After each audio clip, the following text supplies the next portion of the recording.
हे भगवान, आखिर हम कुछ नहीं खिले हमारे माई बाबू के जितना आटल तू तो देवे कैलाश हम वो लोग कहाँ से दिए जा एकरा पचा ये लोग हमारे बेइज्जती कर रहल बटुए वहाँ के तो हमारे पति है नहीं ना हमारे से ना बोलनी है ना चलनी है और हमारे मेरे से चल गई नहीं है। अरे कुछ नहीं खिले क्या लेकर ये मतलब बटुए। हे भगवान जी, कौन गरीब के घरे न कौन बेटी मत दिया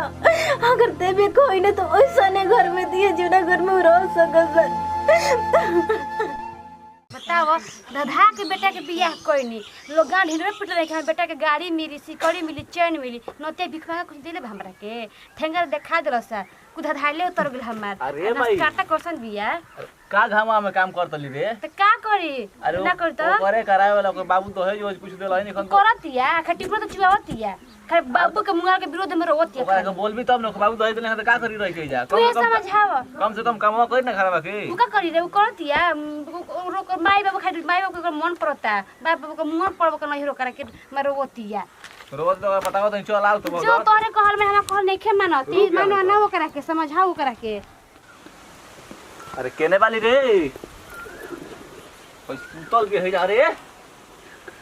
ये सुतल वाली रे ओए काम नहीं तो करे के तो बाप देखो तो है नहीं करे आदमी और सुतल चली अरे जो काम कर छोड़े हम काम कर जल्दी मत सके पहले ये जरूर ऐसे करे तनी हम सब काम अरे बोल रही है पहले तू जरूर सब जवन काम जे तो तो सब करते बाड़ू और कस के चिल्ला गांव जवर के जनावा ठीक ना सबके जनावा हो के लोग के मारा तक तू है अपने के मम्मी मच के छोड़ दे के भाई ये बोल रही ना मोए मुर के मैं करे रे हां बोल ले जाए ना ऐसे मत बोली मम्मी कैसे बोली मखला है के बोली सब काम कर दे रे सब कैसे काम ने वैसे करब लोग कते बट्टा पर सुता बच्चा कब वही के जगह खा के ना पड़ेला हैं रोबे रे तू कुछ रोबे त मुंह बंद करना त एकरा मार दे देखो का तो नहीं खेले बेशरम रे अभी भी देखो तो बच्ची होती है के करो तो पाव चालत की जब वही पत्थर जीबे जानिस के नाते ओ देखो भी रोती भी हटा कर को ठीक ना हमारे द्वार पे से तेरी कौन छोड़ तो मोरा भी झूठा कबर कबर के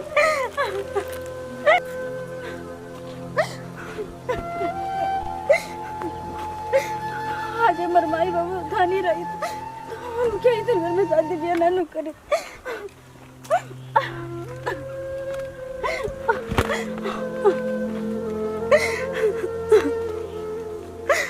हे भगवान जी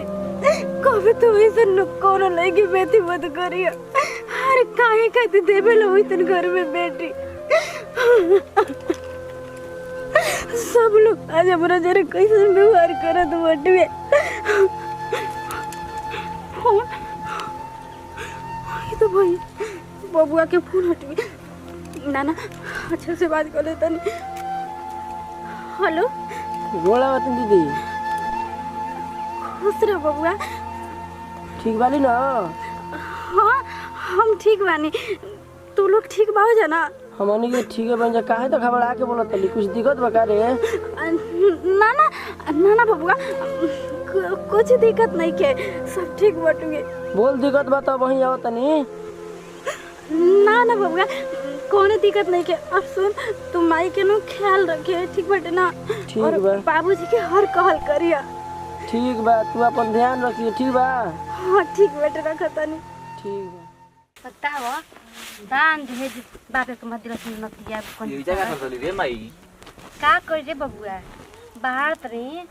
भारत रहले उ का करते सुतल बिया और सब बात छोड़ ना का भइल जान तरे तू मौसा नो फोन कर रहन कहत रहे नो खूब सुघर की बिया गाड़ी दी सिकड़ी दी पूरा बर्तन दी जान जी आ गाय के पूरा भर दी जान जी हां हां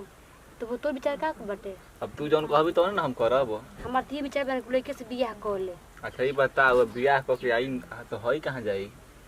अरे करा के तो ठिकाना लगा दे के जानते के बाप तो से सोच पागल बाप के घर कुछ बिचारा न कर ऊंच नीच का कहाला अरे तो को भैया न बा अरे भय का कहे के मार के कहीं गाड़ दे के कहे के कोनियार लेके निकल गई वो तो ठीके कहतली कहदली कि भाग गेलियो उहे तक भागल कह देवे के आ वैसे बोले ही बिया हां तब का भोर सुतत ला त महारानी जी का कहां के कह दे मौसा ठीक बा क दिनु हाँ। जो ठीक एकर के कहां भी चल ना मुआ भल जाओ उतर ये घरोए में चल तो चोर ते का कर दिया घर में महारानी जी का करते पट छोड़ तो पूरा सुता दिया चुप रह अच्छा मौका बाटे मत दा घर पे गो हाला मत कर आपसे कहानी खत्म कर दिया आदमी माई चल ना निकल हां पड़ दे ओही गाड़ी धर जा चल चल उठा उठा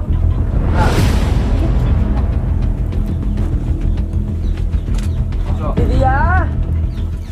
केने वाली नमस्कार प्रणाम हम बनी अंजू सब हम पूरा टीम रहल देहात